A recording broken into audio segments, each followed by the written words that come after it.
আয়াত উপস্থাপন করেছি।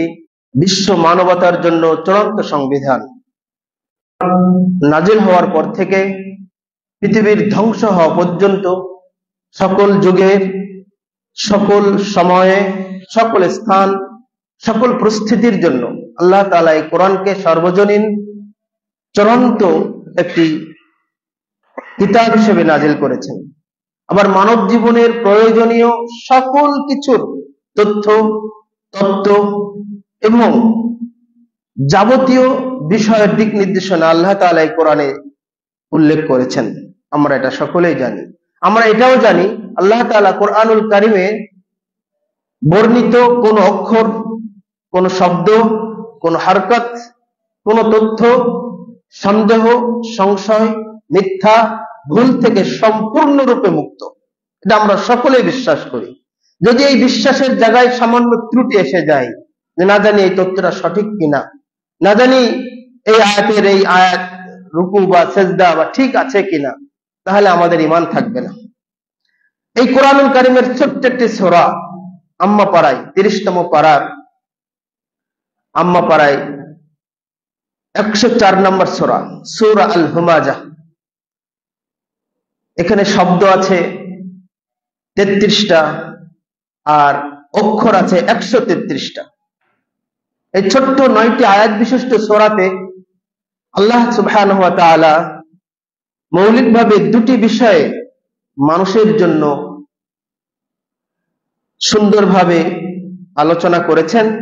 অতঃপর এই দুইটার বৈশিষ্ট্য যে সকল মানুষের মধ্যে থাকবে তাদের একটা পরিণতির কথা আল্লাহ তাআলা উল্লেখ করেছেন। চলুন, যদি খুতবার সময় খুব সংক্ষেপ, আমরা মূল আলোচনায় প্রবেশ করি। আল্লাহ সুবহানাহু ওয়া তাআলা বলছেন, ওয়াইলুল লিকুল বিসমিল্লাহির রহমানির রহিম ওয়াইলুল লিকুল্লি হুমাযাতিল লুমাযাহ। যারা প্রকাশ্যে নিন্দা করে এবং অপ্রকাশ্যে নিন্দা করে তাদের জন্য ধ্বংস, তাদের জন্য দুর্ভোগ, তাদের জন্য অয়েল। কোরআনুল কারীমে আরো অনেক জায়গায় এই অয়েল শব্দটি আল্লাহ তাআলা ব্যবহার করেছেন। আমরা সূরা মাউনের কথা জানি যে ফাওয়াইলুল লিল মুসাল্লিন আল্লাযীনা হুম আন সালাতিহিম সাহুন। তাদের জন্য, ওই সকল মুসল্লিদের জন্য দুর্ভোগ যারা তাদের সালাত আদায়ে উদাসীন, অলস। এখানে আল্লাহ তাআলা ওয়াইল শব্দটি ব্যবহার করেছেন। মূলত ওয়াইলটা হলো জাহান্নামের একটি উপত্যকা, জাহান্নামের একটি নাম। এই ওয়াইল এমন একটি উপত্যকা যা হাজার হাজার বছর আল্লাহ তাআলা আগুন দিয়ে জ্বালিয়েছেন, অতঃপর সেখানে যারা কাফের তাদের জন্য এটা প্রস্তুত করে রেখেছেন। শেখুল ইসলাম মুহাম্মদ ইবনে সালেহ আল উসাইমিন রাহিমাহুল্লাহ এই ওয়াইল শব্দ দ্বারা বলতে চেয়েছেন আল্লাহ তাআলা বিশ্ব মানবতাকে ওয়াইল শব্দ দ্বারা হুমকি স্বরূপ এটা আল্লাহ তাআলা নাজিল করেছেন। প্রথমেই আল্লাহ তাআলা বলেন ওয়াইলুন, তাদের জন্য ধ্বংস, দুর্ভোগ, লিকুল্লি হুমাযাতিল লুমাযাহ, যারা হুমাযা এবং লুমাযা অনুসারী। হুমাযা এবং লুমাযা কি? হুমাযা শব্দের শাব্দিক অর্থ হলো ভেঙে ফেলা, আল কাসর, ভেঙে ফেলা। আরবিতে বলা আত-তা'নু আদ-দারবু, কোনো কিছুকে আঘাত করা, কোনো কিছুকে ভেঙে ফেলা। মূলত এই শব্দ থেকেই হুমাযা শব্দটি উল্লেখ করা হয়েছে। হুমাযা শব্দের অর্থ হলো আঘাত করা বা প্রহার করা। মানুষের আঘাত করলে, প্রহার করলে ব্যথা লাগে, তাই না? মানুষের চোখের সামনে, মানুষকে মুখের সামনে মানুষকে যদি সমালোচনা করা হয়, মানে তার বিরুদ্ধে বলা হয়, খারাপ কথা বলা হয়, এমনি মানুষ কষ্ট পায়। এই কথা আল্লাহ তাআলা বলছেন ওয়াইলুল লিকুল্লি হুমাযাতিল লুমাযাহ। এই হুমাযা শব্দের ব্যাখ্যায় আমরা চলে যাব সাহাবায়ে কেরাম, তাবেঈগণ তারা কি বলেছেন, কারণ তারা আমাদের সালাফ। কোরআনের ব্যাখ্যা নিতে গেলে আগে চলে যেতে হবে আমাদের যাদের উপরে আল্লাহ তাআলা কোরআন নাযিল করেছেন, মুহাম্মদ রাসূলুল্লাহ সাল্লাল্লাহু আলাইহি ওয়াসাল্লাম যাদেরকে কোরআন শিখিয়েছেন, যাদের সমস্যা সমাধানের জন্য আল্লাহ তাআলা কোরআন নাযিল করেছেন, তাদের কাছে তাদেরকে আল্লাহ নবী সাল্লাল্লাহু আলাইহি ওয়াসাল্লাম কি শিক্ষা দিয়েছেন হুমাজা বলে। বিখ্যাত তাবেঈ আবুল আলিয়া, হাসান বসরি, রবি বিন সুলাই, আনাস, মুজাহিদ, আতা প্রমুখ তাবেঈগণ হুমাজা এবং লুমাজার ব্যাখ্যায় কি বলছেন দেখেন। তারা বলছেন আল্লাযী ইয়াগতাবু ওয়া ইয়াতা'নু ফি ওয়াজহির রাজুল, কোন ব্যক্তির মুখের উপরে কাউকে খারাপ কথা বলা, কষ্টদায়ক কথা বলা, সমালোচনা করা, মুখের উপরে তাকে তার বিরুদ্ধে কিছু বলা, মুখের উপরে তাকে নিন্দা করা, তাকে অপদস্থ করা, অসম্মানজনক কথা বলা। খেয়াল করুন, আলোচনাটা আমাদের বর্তমান সময়ের জন্য অনেক উপযোগী, কারণ এই রোগটা, এই বিষয়টা আমাদের সমাজে ক্যান্সারের মতো রূপ নিয়েছে, মহামারী রূপ নিয়েছে। আমরা সালাত আদায় করি, সিয়াম রাখি, বুকে হাত বাঁধি, জোরে আমিন বলি, রফালাদিন করি, 12 তাকবীরের সালাত পড়ি, তারাবির সালাত 8 রাকাত পড়ি, কিন্তু আমাদের আখলাকগত, আমাদের চরিত্রগত, আমাদের চালচলন, কথাবার্তা, এগুলো আমাদের সালাফদের সম্পূর্ণ বাইরে চলে গেছে। শেখুল ইসলাম মুহাদ্দিসুদ দাহর মুজাদ্দিদ আল্লামা মুহাম্মদ নাসিরউদ্দিন আলবানী রাহিমাহুল্লাহ বলছেন যে আমি মনে করতাম বর্তমান বিশ্বের মুসলিমদের সবচেয়ে বড় সমস্যা হল তাদের আকীদা এবং মানহাজগত সমস্যা, কিন্তু তিনি শেষ বেলায় এসে কথা বলছেন, কিন্তু এখন এসে আমি দেখছি যে না, আকীদা সমস্যা আছেই, মানহাজগত সমস্যা আছেই, কিন্তু তার চেয়ে বেশি সমস্যা হলো মুসলিমদের আখলাকগত, চরিত্রগত সমস্যা।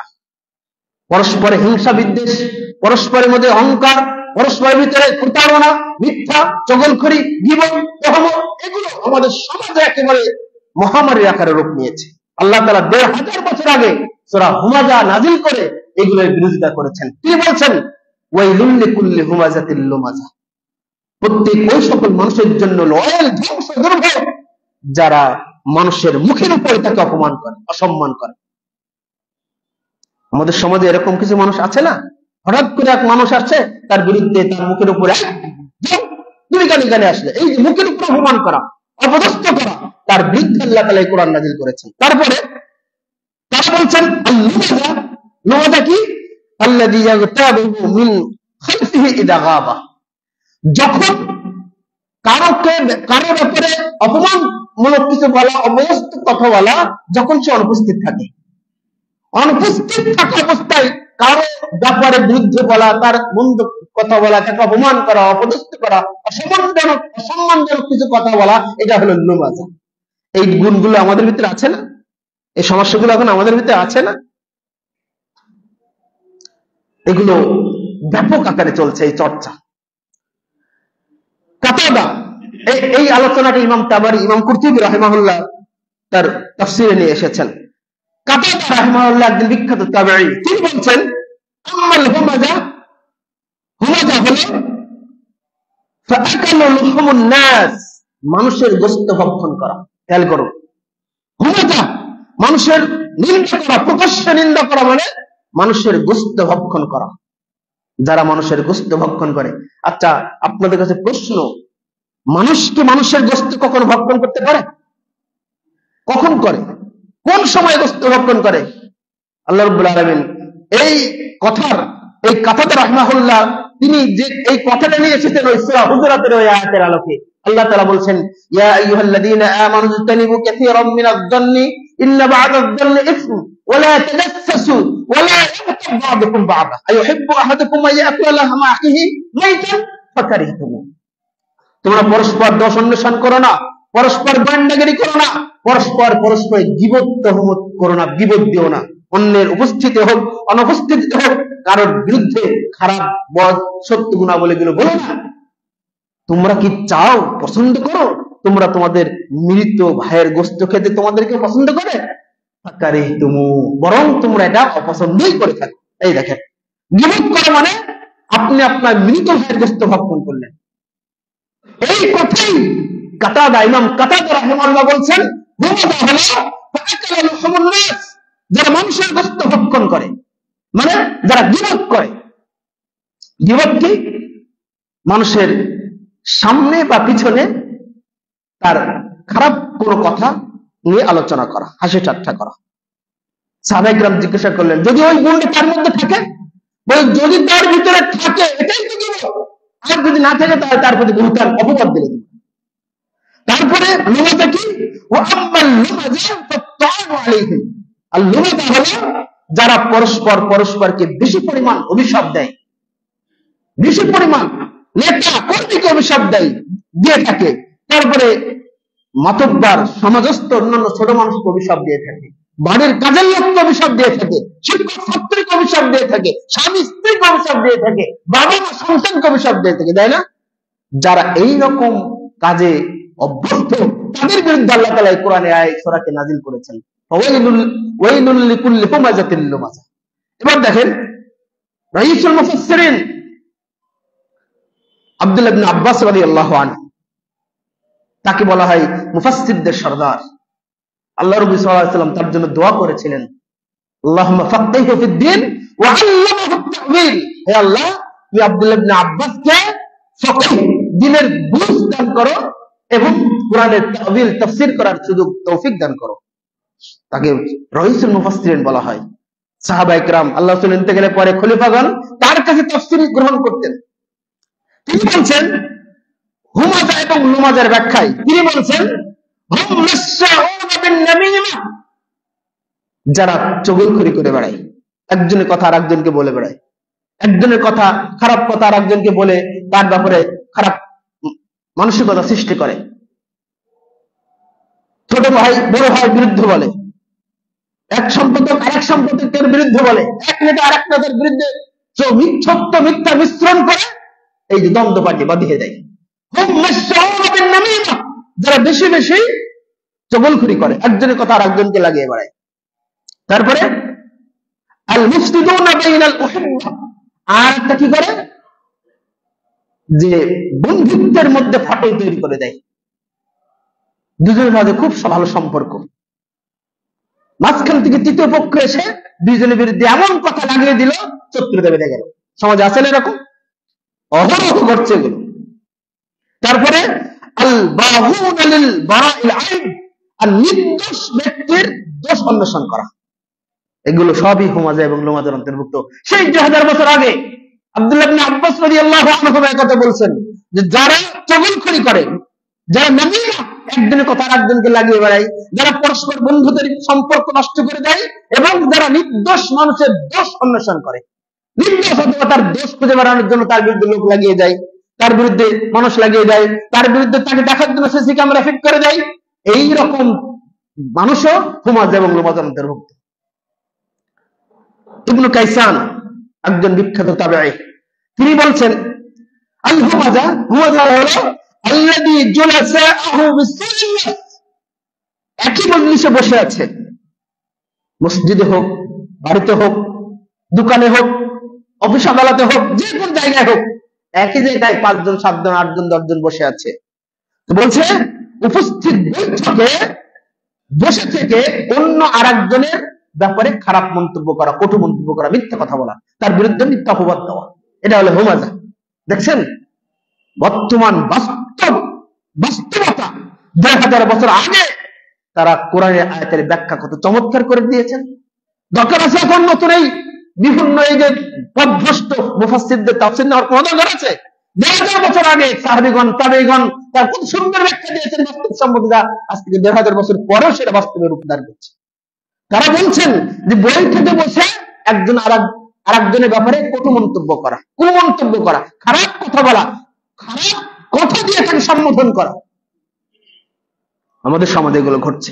তারপর তিনি বলছেন আল লুমাজা হলো আল্লাযী ইয়াকসিরু আনহু আলা জালিসিহি ওয়া ইউশিরু বিয়াদিহি ওয়া বিরাসিহি ওয়া বিজাহাবিহি, আর লুমাজা হলো কারোর ব্যাপারে হাতের ইশারায় হোক, মাথা দিয়ে ইশারা হোক, চোখের ভ্রু দিয়ে ইশারা হোক করে তার ব্যাপারে কাউকে সংবাদ, মিথ্যা কোনো সংবাদ কোনো কিছু দেওয়া। মনে করেন যে আমরা 5 জন লোক বসে আছি, একজনকে নিয়ে কথা বলছি, হঠাৎ করে তার আগমন, আমি সামনে বসে আছি, আমি দেখতে পেয়েছি, আমি চট করে হাত দিয়ে ইশারা করলাম, মানে বলো না, ঠোঁট দিয়ে ইশারা করলাম বলো না, মাথা দিয়ে ইশারা করলাম বলো না, এভাবে হয় না, এই বলো না, এটা হচ্ছে। দেখেন বাস্তবতা কত সুন্দর করে তারা ফুটিয়ে তুলেছেন। তারা বলছে যে যারা নুমাজা হলো, যারা মাথার ইশারা দিয়ে হোক, হাতের ইশারা দিয়ে হোক, ঠোঁটের ইশারা দিয়ে হোক, বা চোখের ভুল ইশারা দিয়ে হোক, অন্য কাউকে কটু মন্তব্য করা, অন্য কারোর ব্যাপারে সমালোচনা করা, অন্য কারোর ব্যাপারে সংবাদ দেওয়া, তারাও হলো নুমাজার অন্তর্ভুক্ত। এই কথার প্রসঙ্গে সূরা মুতাফফিফিনের 29 নম্বর আয়াতটি এখানে উল্লেখ করা যায়। আল্লাহ সুবহানাহু ওয়া তাআলা এখানে বলছেন, ইন্নাল্লাযীনা আজরামু কানু মিনাল্লাযীনা ইয়াদহাকুন। ইন্নাল্লাযীনা আজরামু, যারা অপরাধী, যারা পাপী, যারা অপরাধ করে, অন্যায় করে, কানু মিনাল্লাযীনা আমানু ইয়াদহাকুন, তখন তারা ঈমানদারদেরকে দেখলে হাসি ঠাট্টা করে, হাসে। ঈমানদারদের মনটা হয় নরম, ঈমানদারদের মনটা হয় অনেক নরম দিল, তাদেরকে দেখে হাসে। ওয়াইযা মাররু বিহিম ইয়াতাগামাজুন, আর যখন তারা ঈমানদারদের পাশ দিয়ে অতিক্রম করে তখন তাদেরকে নিয়ে তারা ঠাট্টা বিদ্রূপ করে, ঠাট্টা বিদ্রূপ করে। এগুলো এই হুমাজা এবং নুমাজার ব্যাখ্যায় আমরা এই 4 জন তাবেঈর এবং 3 জন তাবেঈ এবং 1 জন সাহাবীর ব্যাখ্যা শুনলাম। তার মানে হুমাজা এবং নুমাজা বলতে আমরা যেটা বুঝলাম, প্রকাশ্যে এবং অপ্রকাশ্যে যে কোনো মাধ্যমে হোক না কেন মানুষকে গীবত করা, তহমত করা, পরচর্চা করা, সমালোচনা করা, এগুলো সবই হুমাজা এবং নুমাজার অন্তর্ভুক্ত বিষয়, তাদের জন্য দুর্ভোগ। এরপরে আয়াতে আল্লাহ তাআলা বলছেন, আল্লাযী জামাআ মালান ওয়া আদ্দাদা, তাদের জন্য দুর্ভোগ আল্লাযী, যারা যে জামাআ জমা করে, জামাআ মালান মাল ওয়া আদ্দাদা, এবং বেশি বেশি গণনা করে। যারা মাল জমা করে এবং ওই মালটাকে বেশি বেশি গণনা করে। মাল জমা করা জায়েজ, ইসলাম সম্মত, কিন্তু কোনটা কোন মালের ব্যাপারে এখানে বলা হচ্ছে দেখেন। আবু বকর আল-জাযাইরি রাহিমাহুল্লাহ, একজন সৌদি আরবের সালাফি মুফাসসির, তার তাফসীর গ্রন্থের নাম আইসারুত তাফাসির লিকালামি রাব্বিল কালামিল আলিয়্যিল কাবীর, তার তাফসীর গ্রন্থের নাম। তিনি বলছেন, জামা মালান, মাল জমা করা অর্থ মিন হারামিন ওয়া হালালিন, সেই জমা করা মালটা হারাম হতে পারে, হালাল হতে পারে। এখন মানুষ টাকা উপার্জনের নেশায় ব্যস্ত, টাকার পিছনে দৌড়াচ্ছে, সময় নাই তার স্ত্রীকে সময় দেওয়ার, সন্তানকে সময় দেওয়ার, পরিবারকে সময় দেওয়ার, টাকা টাকা টাকা টাকা, সেটা হালাল উপায় হোক আর হারাম উপায় হোক। এই কথা আল্লাহ নবী, আল্লাহ তাআলা 1500 বছর আগেই বললেন, যারা টাকা উপার্জনের নেশায় যাদের পেয়ে বসেছে, সেটা হালাল উপায় হোক। আমরা আরেকটা হাদিস জানি, কিয়ামতের আগে এমন একটা সময় আসবে, বা কিয়ামত ততক্ষণ পর্যন্ত কায়েম হবে না, কিয়ামত সংঘটিত হবে না, এমন একটা সময় না আসা পর্যন্ত যখন মানুষ ইনকাম করবে কিন্তু লা উবালি, পরোয়া করবে না সে হারাম উপার্জন করছে না হালাল উপার্জন করছে। সেই যুগটি এখন অবস্থান করছে না। আমরা প্রশ্ন ফাঁস করে কোটি কোটি টাকার মালিক হয়ে যাচ্ছে ড্রাইভারেরা, এটা কি এটা অন্তর্ভুক্ত না? সম্মানিত সুধী মণ্ডলী, এরপরে যারা গণনা করে,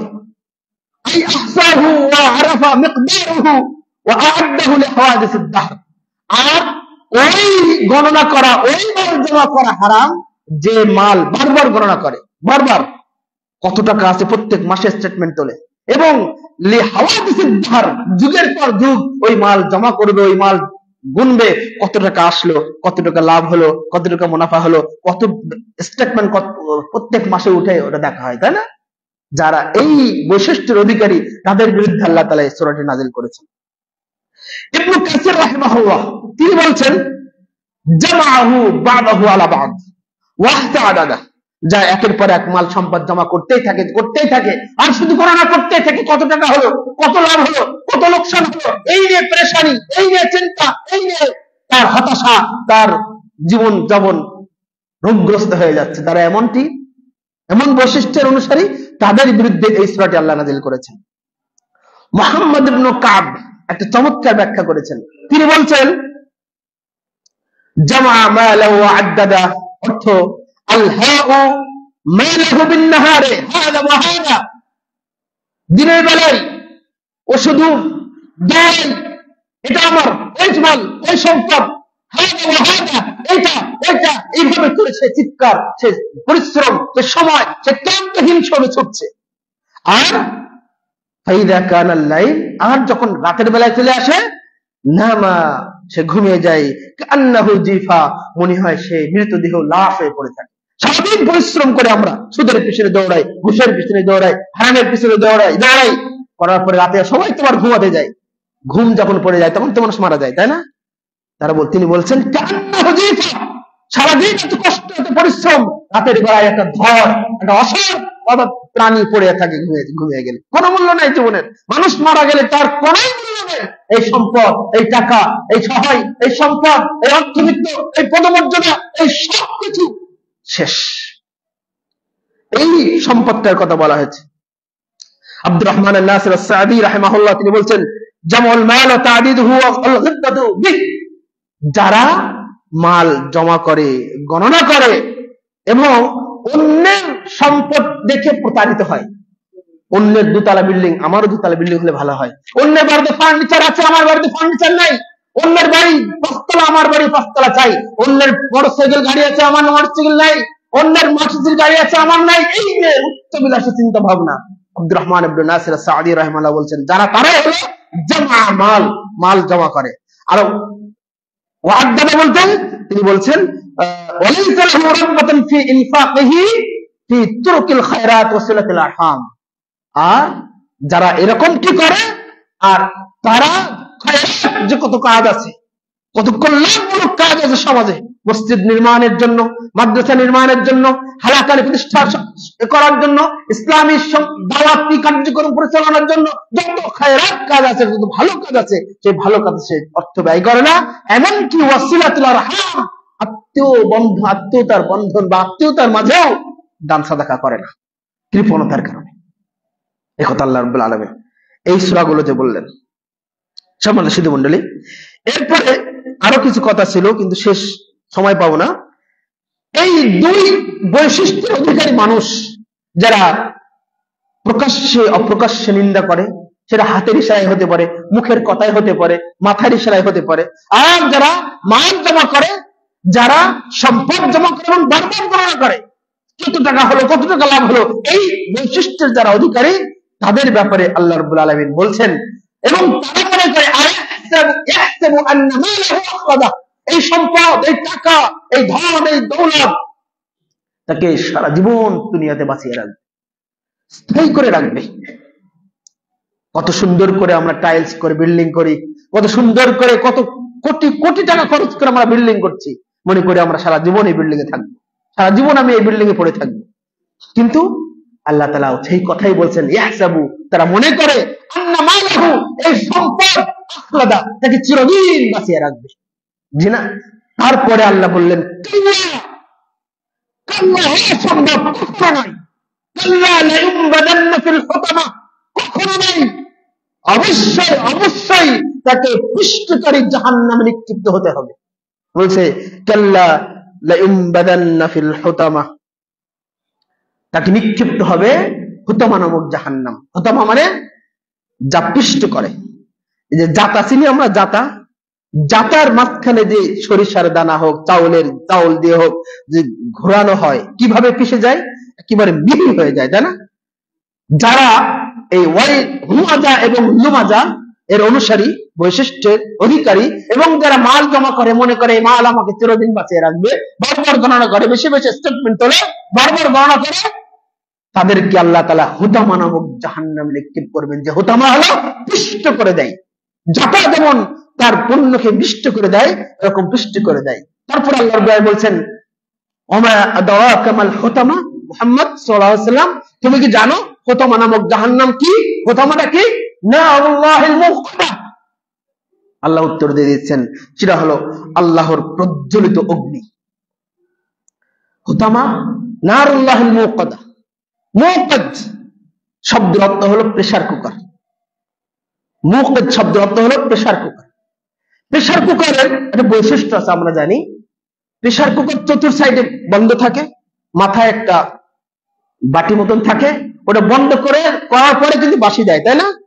এই মৌকিদ এমন একটি জাহান্নাম যা চতুর্থ সাইডে বন্ধ থাকবে, চতুর্থ সাইডে বন্ধ থাকবে। এই এই বৈশিষ্ট্য, এই প্রেসার কুকারের যে বৈশিষ্ট্য, এই মৌকিদ শব্দের শাব্দিক অর্থ হলো প্রেসার কুকার। চুল্লি, ভাটার যে আগুনের যে চুল্লি চতুর্থ সাইডে বন্ধ থাকে না, বন্ধ থাকে, তারপরে কিন্তু ভাটার আগুনটা জ্বলে। এই মৌকিদ নামক যার চতুর্থ সাইডে বন্ধ থাকবে, উপরে নিচে ডানে বামে সবসময় চতুর্থ সাইডে বন্ধ থাকবে, এরকম একটি জাহান্নামে আমাদেরকে প্রবেশ করতে হবে যারা আমরা এই অন্যায়, এই গুণে, এই বৈশিষ্ট্যের অধিকারী হব। ইমাম কুরতুবী রাহিমাহুল্লাহ বলছেন এই মৌকিদটা হলো জাহান্নামের যতগুলো তাবাকা আছে তার মধ্যে ৭০ নম্বর তাবাকা। কেউ বলছেন, কুশাইরি রাহিমাহুল্লাহ বলছেন এই জাহান্নামের যত দারাকা আছে, স্তর আছে, তার মধ্যে ২য় নম্বর স্তর হলো মৌকিদ। আমরা জানি মুনাফিকরা জাহান্নামের সর্বনিম্ন স্থানে, মুনাফিকরা সর্বনিম্ন স্থানে যাবে। আর যারা এই প্রকাশ্যে নিন্দা করবে, যারা আপনার মানুষকে, যারা বারবার গণনা করবে সম্পদ, তাদেরকে আল্লাহ তাআলা এই মৌকিদ, যার চতুর্থ সাইডে বন্ধ, এই ২য় নম্বর স্থানে তাদেরকে আল্লাহ তাআলা অবস্থান করবেন, যা হাজার হাজার বছর ধরে প্রজ্বলিত করা হয়েছে। এই মৌকিদ, এই হুতামা নামক জাহান্নামের আরো একটি বৈশিষ্ট্য কথা আল্লাহ তাআলা উল্লেখ করলেন, আল্লাযী তাত্তালিউ আলাল আফইদা। এই আগুন ওই প্রেসার কুকারের মধ্যে দিলে দেখবেন হাড়ও নরম হয়ে যায়, তাই না? হাড়ও নরম হয়ে যায়, হাড়গুলো চাবিয়ে খাওয়া যায়। তো আল্লাতী তাত্তালিউ আলাল আফইদা, এই প্রেসার কুকারের আরেকটি, এই মৌকিদ নামক জাহান্নামের আরো একটি বৈশিষ্ট্য হলো এই আগুন, এই জাহান্নামের আগুনটাকে পুড়তে পুড়তে পুড়তে পুড়তে পুড়তে পুড়তে তার অন্তরকে জ্বালিয়ে দেবে। মানুষের আত্মা যদি চলে যায়, মানুষের মূল্য আছে? মানে মানুষ ওইখানে পুড়ে ছাই হয়ে যাবে। আল্লাতী তাত্তালিউ আলাল আফইদা, হিসাব করে একটু মনে মনে ভাবুন তো, কল্পনা করুন, আল্লাহ তাআলা আমাকে জাহান্নামে দিলে, এই জাহান্নামে এই বৈশিষ্ট্য যদি আমাদের মধ্যে থাকে, তাহলে আমাদেরকে আল্লাহ আমাদের হুতামা নামক জাহান্নামে দিবে, যা চতুর্থ সাইডে বন্ধ, যা আমার আগুন জ্বলতে জ্বলতে জ্বলতে জ্বলতে আমার আত্মাকে জ্বালিয়ে দিবে, মানে আমার মৃত্যু হয়ে যাবে। যদিও লা ইয়ামুতু ওয়া লা ইয়াহইয়া, জাহান্নামে মৃত্যু হবে না, জন্ম হবে না, শাস্তি হতেই থাকবে। এতে ব্যাখ্যায় আল্লামা মুহাম্মদ ইবনে সালেহ আল উসাইমিন রাহিমাহুল্লাহ বলছেন, যে মুহাম্মদ ইবনে কাব বলছেন, তাকুলুন নার জামিউ মা ফি আজসাদিহিম, এই আগুন, এই জাহান্নাম মানুষের শরীরের সকল অঙ্গ প্রত্যঙ্গকে খেয়ে জ্বালিয়ে দিবে, পুড়িয়ে দিবে। হাত্তা ইদা বালাগাত ইলাল ফুআদি, এমনকি তার আত্মা পর্যন্ত পৌঁছে যাবে আগুন। খলিকু খালকান জাদীদা, যখনই আত্মা পড়ে যাবে, মানে মানুষ শেষ হয়ে যাবে, খলিকু, সৃষ্টি করা হবে, খালকান জাদীদা, নতুন করে আবার শাস্তি শুরু হয়ে যাবে। হিসাব করা যায়, কল্পনা করা যায়। তারপরে ইন্নাহা আলাইহিম মুকসাদা, নিশ্চয়ই এই আগুন, এরা তো চতুর্থ সাইডে বন্ধ থাকবে। এবার বলা হচ্ছে ইন্নাহা আলাইহিম মুকসাদা, এই জাহান্নামের এই মৌকিদ, তার উপরে প্রেসার কুকারটাও বন্ধ করে, উপরে যে বাটি থাকে বন্ধ করে থাকে, ও বন্ধ করে দেওয়া হবে, না হলে তো সিদ্ধ হবে না, না হলে পিষ্ট হবে না। পিষ্ট হওয়ার জন্য তো উপর থেকে বন্ধ করা লাগবে। আল্লাহ তাআলা বলেন ইন্নাহা আলাইহিম মুকসাদা, মুকসাদা মানে মুতবিকাতুন মুগলিকাতুল আবওয়াব লা মুখাল্লাস লাহুম মিনহা, এই জাহান্নামের সকল জানালা দরজা যা কিছু আছে সবকিছু বন্ধ করে দেওয়া হবে, আর খুলবে না। ফি আমাদিম মুমাদ্দাদা, এবং সেই জাহান্নামে উঁচু উঁচু স্তম্ভ, খুঁটিগুলো থাকবে। বলা হচ্ছে ইন্নাহা আলাইহিম মুকসাদা, যখন চতুর্থ সাইডে বন্ধ করার পরে উপরটাও বন্ধ করা হবে, তখন ইন্নাহা আলাইহিম মুকসাদা বন্ধ করে দেওয়া হবে। তখন আল্লাহ তাআলা এই আয়াতের সম্পর্ক একটা আয়াত সূরা সাজদাতে উল্লেখ করেছেন, কুল্লামা আরাদু আইয়াখরুজু মিনহা ওয়াইদু ফিহা, তখন তারা বেরিয়ে আসতে চাইবে, এই যে আমরা ফাঁকা আছে, একটু বেরিয়ে যেতে চাইবো।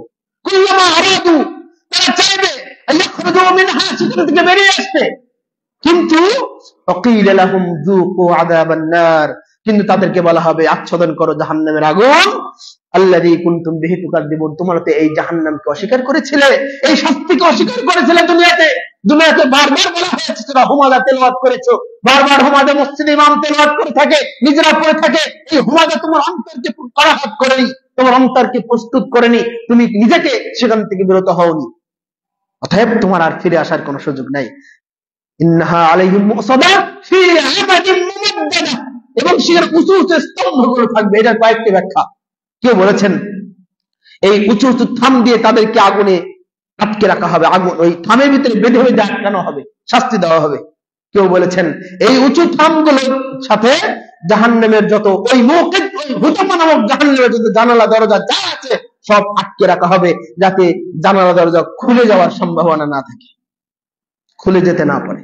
সম্মানিত সুধী মণ্ডলী, সূরা হুমাযা আমরা পড়ি, ইমাম সাহেব সালাতে আদায় করলে ইমাম সাহেবরাও পড়ে, কিন্তু এই যে কত কঠোরভাবে আল্লাহ রাব্বুল আলামিন দুটো বিষয় আমাদেরকে এখানে বলতে চাইলেন, আমরা এগুলো অনুভব করার চেষ্টা করি না। কোরআন পড়ি, কোরআন আমাদেরকে আমাদেরকে অনুপ্রাণিত করে না, সূরা আমাদেরকে হৃদয়কে প্রকম্পিত করে না।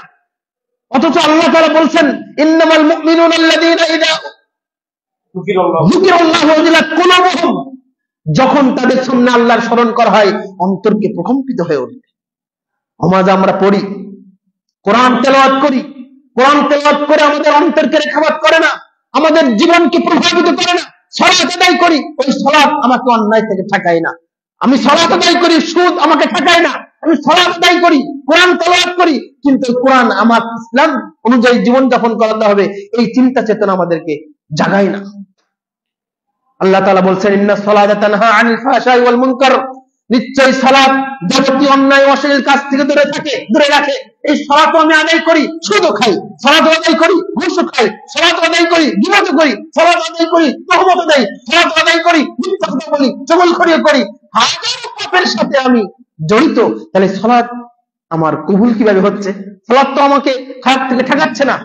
যে ঈমান আপনাকে এই দুনিয়াতে পাপ থেকে ঠেকাতে না পারে, যে ঈমান আপনাকে দুনিয়াতে কোরআন তেলাওয়াত শুনে আপনাকে আমাকে প্রভাবিত না করে, যে ঈমান আপনাকে আমাকে সুদ, ঘুষ, হারাম, ব্যভিচার, পরকীয়া, জিনা এগুলো থেকে ঠেকাতে না পারে, মনে রাখবেন ওই ঈমানও কবরের আযাব ঠেকাবে না, ওই ঈমানও জাহান্নামের আগুন নিভাবে না, ওই ঈমান আপনাকে আরশের ছায়াতলে সহযোগিতা করবে না, অসম্ভব। অতএব প্রিয় মুসলিম ভাই বোন, আপনাদেরকে দৃষ্টি আকর্ষণ করে বলতে চাই, ঈমানকে জাগতে হবে, কোরআন তেলাওয়াত শুনে কোরআন বুঝার চেষ্টা করতে হবে। মসজিদে যদি মুসল্লি ভর্তি, মুসল্লিদেরকে যদি বলা হয় যে কয়জন মানুষ কোরআন পড়তে জানেন, অল্প কিছু মানুষ পাওয়া যাবে। দেশের অধিকাংশ বিশেষ ক্যাডার কোরআন পড়তে জানে না। যান খোঁজ নেন, অধিকাংশ সরকারি কর্মকর্তা কর্মচারী যারা আছে কোরআন পড়তে জানে, আমার নিজেরা সবাই মুসলিম। অথচ এই কোরআনের উপরে পরকালে মুক্তি এবং ধ্বংস নির্ভর করে। কবরে যখন প্রশ্ন করা হয় মান রব্বুকা মা দীনুকা মান নবিয়ুকা, তোমার রবকে, তোমার নবীকে, তোমার ইসলাম দিন কি, এই প্রশ্নের উত্তর যখন আমরা দিতে পারবো তখন আরেকটি প্রশ্ন করা হবে, কোথা থেকে জেনেছো তুমি? তখন আমরা বলবো ক্বরাআতু কিতাবাল্লাহ ওয়া সাদ্দাকতু ওয়া আমানতু বিহি, আমরা কোরআন পাঠ করেছিলাম আর কোরআন পড়ে শিখেছিলাম, কোরআনের উপর কোরআনকে সত্যায়ন করেছিলাম, এর উপরে মানায়ন করেছিলাম। যদি কোরআন পড়তে না জানি কবরে উঠতে সম্ভব নয়। এই কোরআন পড়ি, কোরআন জানি না, তাদেরকেও কোরআন থেকে সঠিকভাবে বোঝার চেষ্টা করতে হবে। আমাদের সৌদি আরবে এখনো বাইতুল হারাম, বাইতুল মুকাররম, মসজিদে নববীতে ইমামের সাহেবরা কোরআন তেলাওয়াত করলে তাদের চোখের পানি চোখ দিয়ে ভেসে যায়, কারণ তারা বোঝে কোরআন না বুঝে পড়লে তো আপনাকে প্রভাবিত করবে না। তার মানে কি, আমাদের ঈমানের ঘাটতি রয়েছে, অনেক ঘাটতি আছে, যার কারণে এত বয়ান শুনি, এত হালকা শুনি, এত বক্তব্য শুনি, এত বই পড়ার আমার ভিতরে কেন পরিবর্তন আসে না? সালাত আদায় করার পরেও আমাদের ভিতরে কেন পরিবর্তন আসে না? আল্লাহ রাব্বুল আলামিন বলছেন যে সালাত আদায় করলে তার সব পাপ সে পাপ থেকে দূরে রাখবে। মসজিদের সংখ্যা কি কমেছে? মুসল্লির সংখ্যা কি কমেছে? দিন দিন বাড়ছে না? 8375 নম্বর হাদিস, সুনানে আল মুস্তাদরাক আলা সাহিহাইন, ইমাম হাকিমের গ্রন্থ। তিনি বলছেন, একটা হাদিস নিয়ে এসেছেন আব্দুল্লাহ ইবনে আমর রাদিয়াল্লাহু আনহু হতে বর্ণিত। তিনি বলছেন শেষ জামানায় একটা সময় আসবে, মানুষ অতিক্রম করবে, শেষ এমন একটা যুগ অতিক্রম করবে, সবাই মসজিদে একত্রিত হবে সালাত আদায়ের জন্য, মসজিদে আসবে, 5 ওয়াক্ত সালাতে মসজিদে আসবে, জুমার দিনে আসবে। বিশেষ করে আজকের জুমার সালাতে গোটা বাংলাদেশে যত মসজিদে সব ভরে গেছে না, মুজতামিউনা ফিল মাসাজিদে, মসজিদগুলো মুসল্লিতে ভর্তি হয়ে যাবে। লাইসা ফীহিম মুমিন, কিন্তু এই মসজিদ ভর্তি মুসল্লিদের মাঝে একজন ইমানদার পাওয়া যাবে না, একজন ইমানদার পাওয়া যাবে না। এটা আজ থেকে 2000 বছর আগে আব্দুল্লাহ ইবনে আমর রাসূলের একজন বিখ্যাত সাহাবী কথা বলছেন। হিসাব করা যায়, সাহাবী কথা বলছেন যে আপনি ঈমান থাকবে না। তাহলে আমাদের এই অত্যাধুনিক যুগে, যেখানে হাতের কোনো শেষ নাই, যেখানে অন্যের কোনো শেষ নাই, সেখানে আমাদের ঈমানের অবস্থা কোথায়? সুতরাং কোরআন অনুযায়ী জীবনযাপন করতে গেলে, হাদিস অনুযায়ী জীবনযাপন করতে গেলে আমাদের ঈমান থেকে বাড়াতে হবে, ঈমানের পাওয়ার অর্জন করতে হবে। ইলেকট্রিসিটির ভোল্টেজ যদি না থাকে আলো দিবে? আলো দিবে না। ঈমানের পাওয়ার যদি না থাকে তাহলে ওই ঈমান আমাকে অন্যায় থেকে ঠেকাবে না। দেখেন সহিহ বুখারীর 1415 নম্বর হাদিস, রাসূলুল্লাহ সাল্লাল্লাহু আলাইহি ওয়াসাল্লামের সাহাবী আবু মাসউদ আল আনসারী রাদিয়াল্লাহু আনহু রাসূলুল্লাহ সাল্লাল্লাহু আলাইহি ওয়াসাল্লামের হাদিস থেকে শুনলেন, লাম্মা নাযালাত আয়াতু সাদাকা, যখন সাদাকা করা আয়াত নাযিল হয়ে গেল, লাম্মা আয়াতু নাযালাত আয়াতু সাদাকা, সাদাকা করার আয়াত যখন নাযিল হয়ে গেল, তখন আবু মাসউদ আল আনসারী রাদিয়াল্লাহু আনহু বলছেন, আমরা তো মক্কা থেকে মদিনায় হিজরত করেছি এক কাপড়ে, আমাদের টাকা নেই, পয়সা নেই, আমরা এখন কিভাবে দান করব, সাদাকা করব? তখন তিনি বলছেন তারপরের হাদিসে, কুন্না নুহামিলু, আমরা মানুষের বাড়িতে, মানুষের খেতে, মানুষের খামারে, মানুষের জমিতে কাজ করতাম রাতের অন্ধকারে, যাতে মানুষ দেখতে না পায়, কষ্ট পাবে, খারাপ লাগবে, তাই রাতের অন্ধকারে কাজ করলে যে টাকাটা দিত, ওই টাকাটা কিছু রেখে দিতাম, আর কিছু আল্লাহর রাস্তায় সাদাকা করে দিতাম। দেখছেন ঈমানের পাওয়ার, চম্বক শক্তি, যে চম্বকের শক্তি নেই, চম্বকের কোনো দাম আছে? বলা মাত্রই যে জিনিসটা আমরা আমল করতে, আমল জন্য নিজেকে প্রস্তুতি করব, এটা কি ঈমান? 1461 নম্বর হাদিস সহিহ বুখারীর, আবু মাসউদ রাদিয়াল্লাহু আনহু বলছেন, লান তানালুল বিররা হাত্তা তুনফিকু মা তুহিব্বুন, যখন আল্লাহ তাআলার পক্ষ থেকে আয়াত নাযিল হয়ে গেল, সূরা আলে ইমরানের 92 নম্বর আয়াত, লান তানালুল বিররা হাত্তা তুনফিকু মা তুহিব্বুন, যে ওই ব্যক্তি ততক্ষণ তোমরা তোমাদের কেউ সফল কাম হতে পারবে না, কৃতকার্য হতে পারবে না, যতক্ষণ তার প্রিয় বস্তু আল্লাহর রাস্তায় সাদাকা না করবে। এই হাদিসটা শোনার পরে, আয়াতটা শোনার পরে দৌড়ে চলে গেছে আল্লাহ রাসূল সাল্লাল্লাহু আলাইহি ওয়াসাল্লামের কাছে আবু মাসউদ, আবু তালহা রাদিয়াল্লাহু আনহু। আল্লাহ রাসূল মসজিদ নববীর পাশেই বাইরুহার খেজুরের বাগানটি আমার কাছে সবচেয়ে প্রিয় দুনিয়াতে, আমি এই খেজুর বাগানটা আল্লাহর রাস্তায় সাদাকা করে দিলাম। দেখছেন ঈমানের পাওয়ার কি জিনিস? ঈমানের পাওয়ার যদি না থাকে, আপনি সারাটা জীবন নামাজ পড়বেন, ওই নামাজ আপনাকে সুদ থেকে ঠেকাবে না। মনে করবেন আপনি একজন পরহেজগার মানুষ। সম্মানিত সুধী মণ্ডলী, ঈমানের স্বাদ বুঝি আমরা, ঈমানের স্বাদ, ঈমানের স্বাদ অর্জন, আমরা কাচ্চি, বিরিয়ানি, তেহেরি সবই খাই, অনেক স্বাদ হয়, কিন্তু ঈমানের স্বাদ আছে? কোরআন তেলাওয়াত শুনে কি স্বাদ পাই? ইবাদত করে কি আমি তৃপ্তি পাই? দেখুন সহিহ মুসলিমের 27 নম্বর হাদিস, একটি যুদ্ধে যাচ্ছে সাহাবায়ে কেরামরা রাসূল সাল্লাল্লাহু আলাইহি ওয়াসাল্লামের সাথে, যেতে যেতে হঠাৎ করে একটা তাবু ফেলা হলো। এক সাহাবী এসে আল্লাহর রাসূলকে বলছেন, ইয়া রাসূলুল্লাহ সাল্লাল্লাহু আলাইহি ওয়াসাল্লাম, খাবার শেষ হয়ে গেছে, খাবার তো নাই, যুদ্ধে যেতে হবে, খাবার না থাকলে তো শরীরে বল থাকবে না, শক্তি থাকবে না, কি করতে হবে? কি করব? এটা উট জবাই করে দেই? আল্লাহ রাসূল বলছেন, আচ্ছা ঠিক আছে দাও। পাশে এসে বসেছিলেন উমর ইবনে খাত্তাব রাদিয়াল্লাহু আনহু, তিনি বললেন, আল্লাহ রাসূল এটা কেমন সিদ্ধান্ত হলো? যদি একটা উট জমা করা হয়, 10 দিন পরে আরেকটি উট জমা করা হবে, এভাবে তো আমাদের বাহন সব শেষ হয়ে যাবে। তখন আল্লাহ নবী বললেন, কি করতে হবে ওমর, তুমি বলো তো, একটা পরামর্শ দাও। তখন ওমর রাদিয়াল্লাহু আনহু বললেন, আল্লাহ নবী সাল্লাল্লাহু আলাইহি ওয়াসাল্লাম, আপনি ঘোষণা দিন, যার কাছে যতটুকু সম্পদ আছে, মাল আছে, খাবার আছে, জমা করেন। জমা করার পরে আপনি একটু বারাকাতের দোয়া করে দেন, এতেই বরকত হয়ে যাবে ইনশাআল্লাহ। আল্লাহ নবী তাই বললেন, ঘোষণা দিলেন। কেউ এক মুষ্টি জব, কেউ একটা রুটির 4 ভাগের 1 ভাগ 4 দিন খেয়েছে, 3 দিন খেয়েছে, আর একদিন আজকে খাবার কথা ছিল, আজকে ওটা জমা দিল। কেউ একটা সেই খেজুর, কেউ এক মুষ্টি জব, এক মুষ্টি আটা জমা দিল, আর একজন সাহাবী জমা দিল একটি খেজুরের আঠি, একটি খেজুরের আঠি।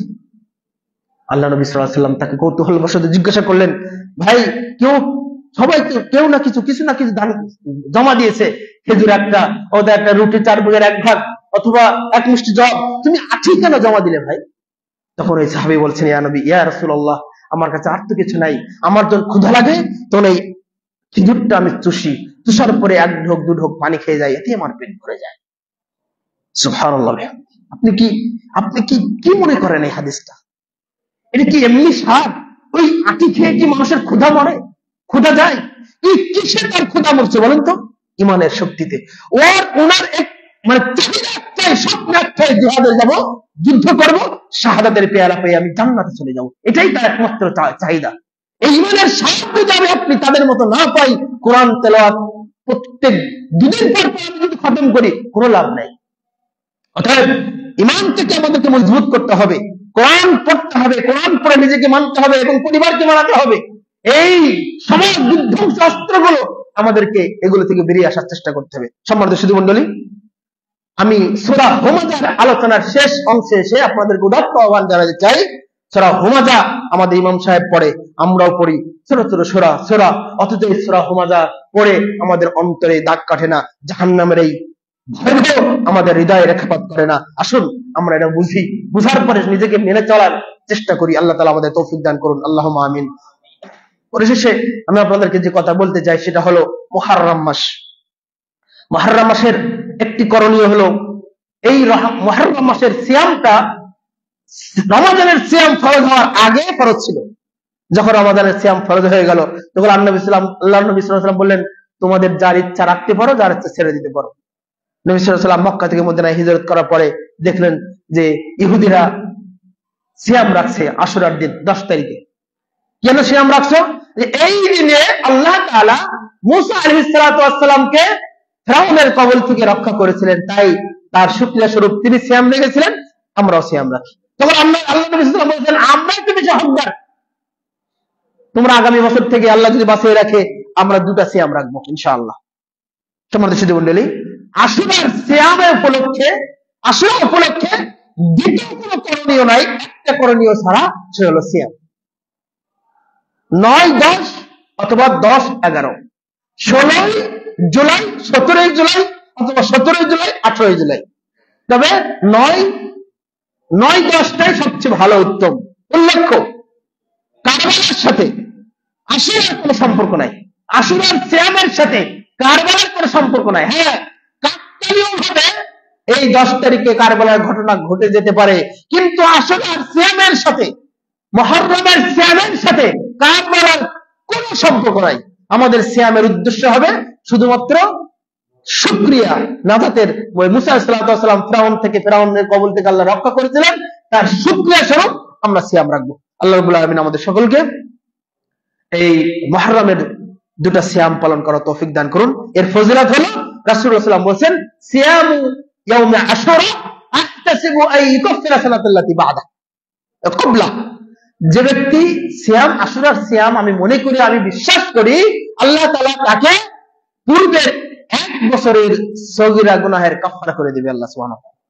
আল্লাহ তাআলা আমাদের সকলকে সূরা হুমাযার উপরে আমরা যে আলোচনা করলাম, প্রথমত আমাকে, অতঃপর আমাদের সকলকে পরিপূর্ণরূপে মেনে চলা তৌফিক দান করুন, আল্লাহুম্মা আমিন। এবং আশুরার সিয়াম পালন করার সকলকেই, স্বামী স্ত্রী, বাবা মা, ভাই বোন, ছেলে মেয়ে সবাইকে নিয়ে পালন করার তৌফিক দান করুন, আমিন। ওয়া আখিরু দাওয়ানা আলহামদুলিল্লাহি রাব্বিল আলামিন।